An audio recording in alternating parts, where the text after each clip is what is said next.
Yummy.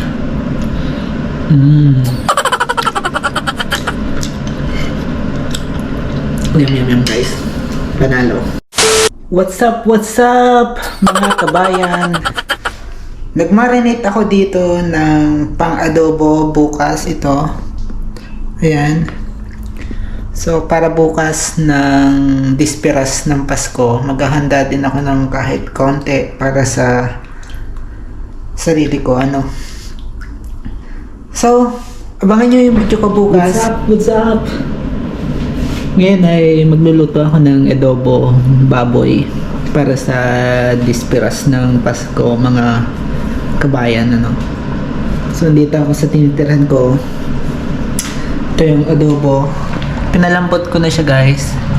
Ayan. So ngayon ay lalagyan ko ng pangalawang sangkot siya para sumarap. So lalagyan ko ng pineapple. So ito para medyo may tamis at alat.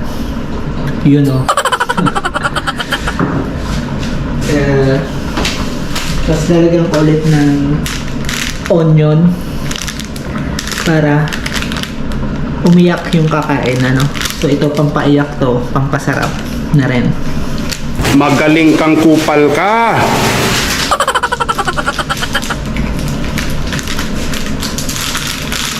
So wala akong ibang handa kundi adobong baboy at bukas sa 25 or Kapaskuhan ay magluluto ako ng Pinoy style spaghetti dito sa Poland mga kabayan. So ito ilalagay ko to sa adobo. Nilipat ko siya.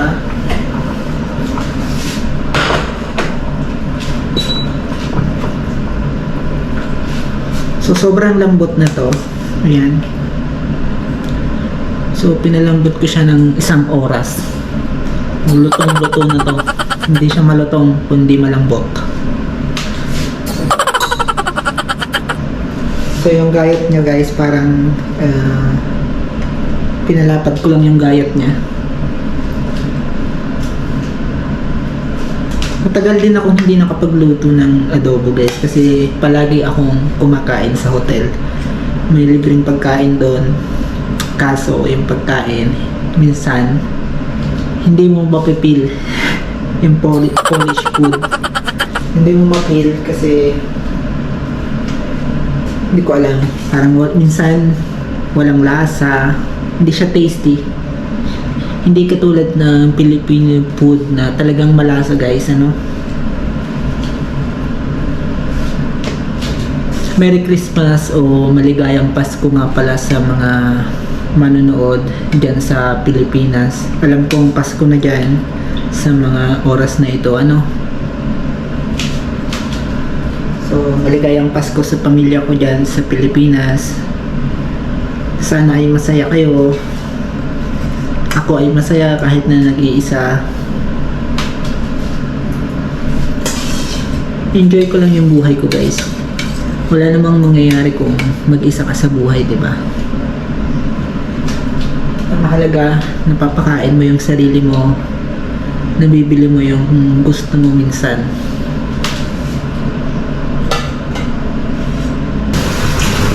So ito, nilipat ko lang siya guys sa lutuan kasi ganito ako yung proseso ng pagluluto ko. Kapag pinalambot ko sa unang palambutan, pag malambot na, tinatransfer ko talaga siya guys. So ganito yung lutuan dito. Hindi ko alam kung anong tawag dito. Dipindot lang. Wala kasi nito sa Pilipinas Wala kami nito sa Pilipinas guys. Pasensya na. Laki lang ako sa bukid guys. Pasensya na. Hirap lang kami. Ngayon ilalagay ko na tong ananas. Ananas yung tawag dito. Pero sa English ay pineapple. Lalagyan ko siya nito.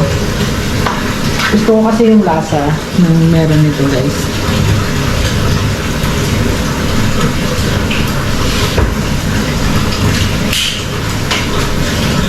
madali lang siyang i-open. So, lalagay ko siya.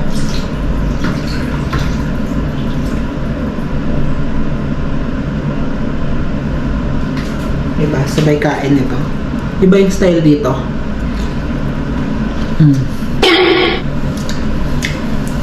Sarap.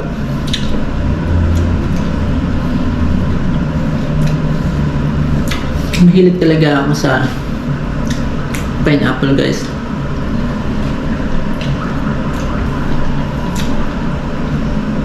So, kakainin ko yung iba, tapos yung iba ilalagay ko.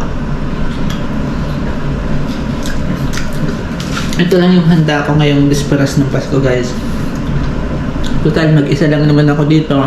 Buhay. Hindi ko na kailangan magpaka garbo pa ng luto o madaming luto, ano. Sabi ko nga, basta mapakain ko lang yung sarili ko. 26 ay Filipino Christmas party. So after ng Christmas, guys. Sarap to.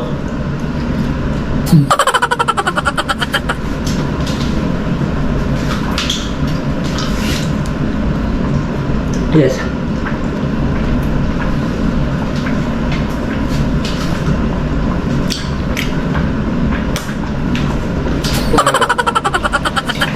Panalo.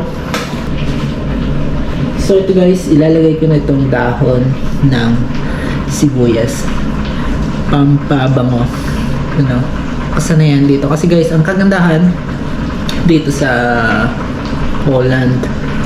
So maraming mga ingredients kang mabibili sa mall kapag alam mo na yung mga lingwahe nila. So alam mo na kung paano bumili ng ingredients, kasi nung mga bago-bago pa lang ako dito, nahihirapan talaga akong bumili sa totoo lang. So kaya ilalagay ko na kaunting minuto na lang, maluluto na itong adobo ko para sa Noche Buena ng Pasko, ano.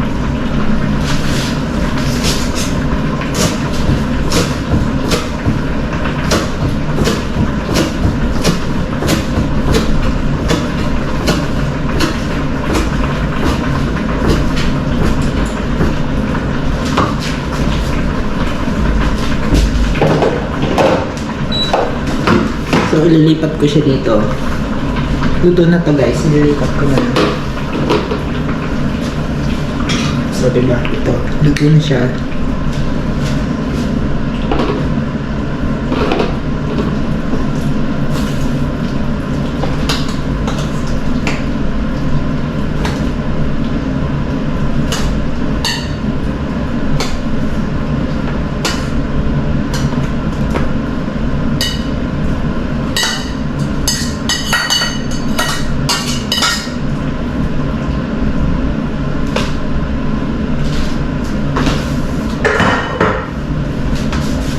Ito na.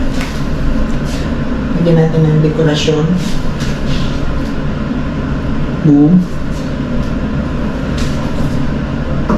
Dahon to ng sibuyas, guys. Lagay ko. So ito, titikman ko na yung adobo baboy na niluto ko, guys, no. Titikman ko kung masarap.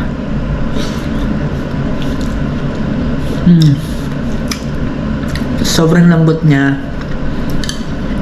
Kung alam niyo yung word na humba sa Pilipinas, so parang humba siya. Nilagyan ko siya ng pineapple na may kaunting Sprite.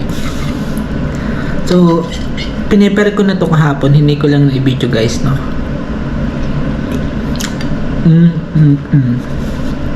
Gusto ko yung saktong lasa lang. Sarap nito sa kanin, no. Para ito sa disperas ng Pasko, guys. So yummy. Yummy.